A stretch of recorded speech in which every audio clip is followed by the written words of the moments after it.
Jyotiṣa as an indigenous framework for psychological counseling. Please go ahead, ma'am. Just a minute.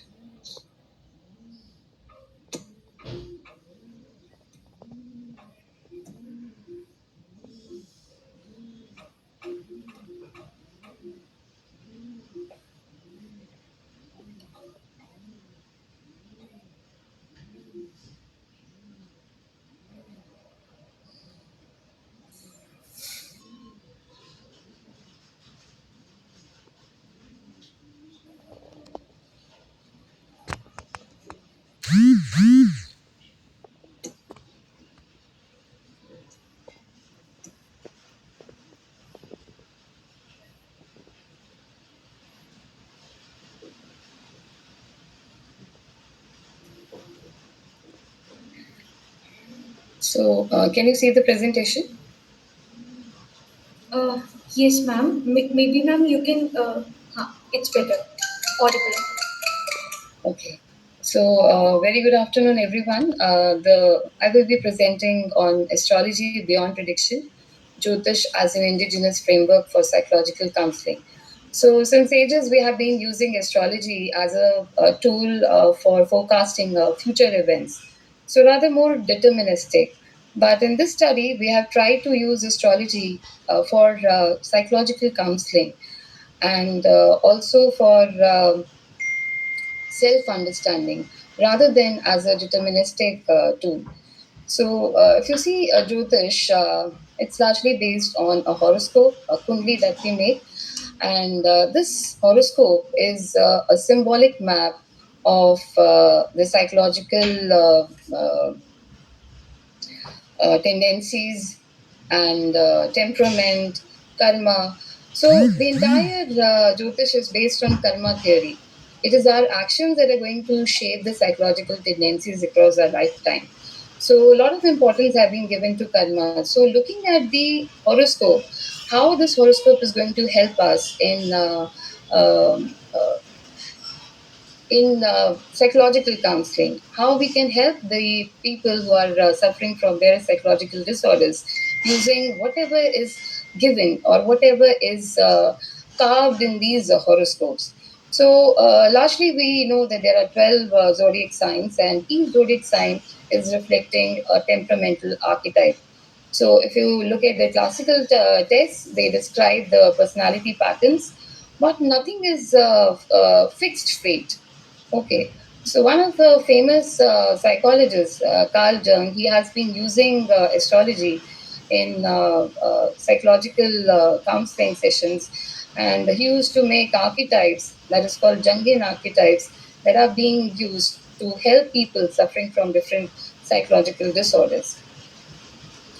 So various aspects of Jyotish can be used as psychological indicators that include Graha, that is planets, that represent psychological forces. So different planets can tell you different things about a person. Like if you look at Sun, that talks about ego or identity, Moon about mind and emotions. Different houses are there, or houses. There are 12 houses. So that tells about the domains of life experiences. Like fourth house has got emotional security, fifth is for creativity, and like others can tell different domains of life experience. Likewise, gunas, the qualities, sattva, rajas, tamas, they correspond to cognitive, active, inertial tendencies. So every planet is classified by the gunas and is going to reveal the temperament of a person. So we can make use of this information to help a person in psychological counseling. And Dasha is another very important system that we use in Vedic astrology. And the most famous Dasha system is Vimshotri Dasha that spanned 120 years across nine different planets. And each planetary period is going to activate specific psychological themes. Like Moon Dasha for 10 years is for emotional development, nurturing. Saturn Dasha for 19 years is for discipline, maturity, responsibility. Jupiter Dasha for 16 years is for wisdom, expansion, meaning making. So it is going to provide a temporal framework for counseling intervention. So we can make use of Dasha, that what is a theme like when a person comes for psychological counseling, how we can make changes. So, Jyotish within the Indian knowledge system, it is one of the six Vedants, and rather it is called as Vedichakshu. It is the eyes of Vedas. So, if you integrate into it Ayurveda, that's for body, mind, constitution, yoga for self-regulation, and Dharam Shastra, that is for ethical living, then it can offer a holistic, culturally rooting counseling model, and that addresses the gap in indigenous psychological framework, and it has huge potential for integration with modern counseling practices as a complementary tool for self-understanding. So the methodology is largely qualitative hermeneutic methodology, wherein we integrate textual analysis with insights from contemporary counseling psychology, positive psychology, and narrative approaches to mental well-being. And here, Jyotish offers a culturally rooted framework for reflective dialogue and resilience building, for ethical decision making and self awareness by recognizing strength, limitations, and swadharma, that is the life purpose. Rather than emphasizing on fatalism, classical tradition emphasizes on dynamic interplay, which is there between the destiny, there, and human effort, that is Purusharth, which is depicted in the 3 9 axis if you look at the horoscope. And this is by fostering personal responsibility and psychological empowerment.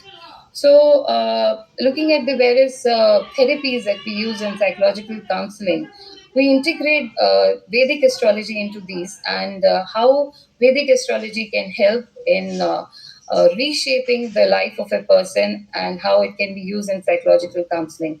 So, narrative therapy is about reauthoring the self. So, Jyotish offer a narrative framework for self understanding.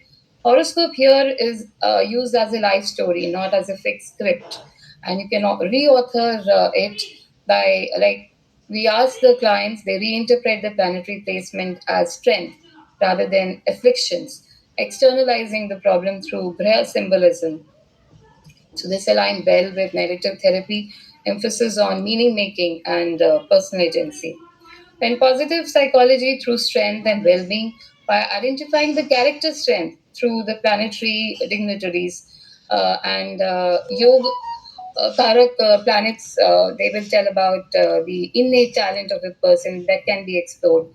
Life purpose is explored through Swadharma, and self awareness is built through Bhav analysis. And resilience building is by understanding the challenging dasha periods as growth opportunities rather than as challenges. So, resilience and meaning making. If you look at the 3 9 axis, that is a destiny and Purusharth or human effort, this is seen as a very dynamic and empowering framework here. And we are viewing malefic dashas or the challenging periods, they are reframed as opportunities for inner development. Karmas are viewed as feedback, not punishment. So, building psychological resilience through acceptance, through more purposeful action. And so, by creating narrative coherence, making sense of life transitions through astrological symbolism. So, Dharma Shastra principles, they are going to guide the ethical counseling practices, and it's completely a non deterministic approach. And it is not fatalistic. We are not here to threaten anyone that something is going to happen to you, but we are empowering them by using whatever characteristic they possess. So, strengthening those characteristics only. So, here, informed consent is taken from the client, and their autonomy is also preserved. And so it's a strength based intervention aligned with the modern counseling ethics. We are not saying that don't make use of the modern counseling practices or the psychological practices, but what we are saying that if the person is more vulnerable, if something is seen in the birth chart, how we can integrate the knowledge of Jyotish as a complementary tool alongside the evidence based therapies. So it is going to strengthen these therapies. And it goes well, it aligned well with the culturally sensitive practice, especially for the Indian clients. So here, Jyotish is being used as a complementary tool for a more holistic approach by integrating the modern knowledge of psychology with the Vedic astrology, astrological practices, Vedic astrological tools, so as to have a more healthier and self understanding among the people. So we can address different psychological problems through this integrated integration model.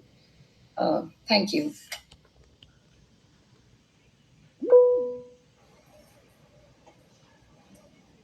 Thank you, Doctor. It was a really great, insightful presentation.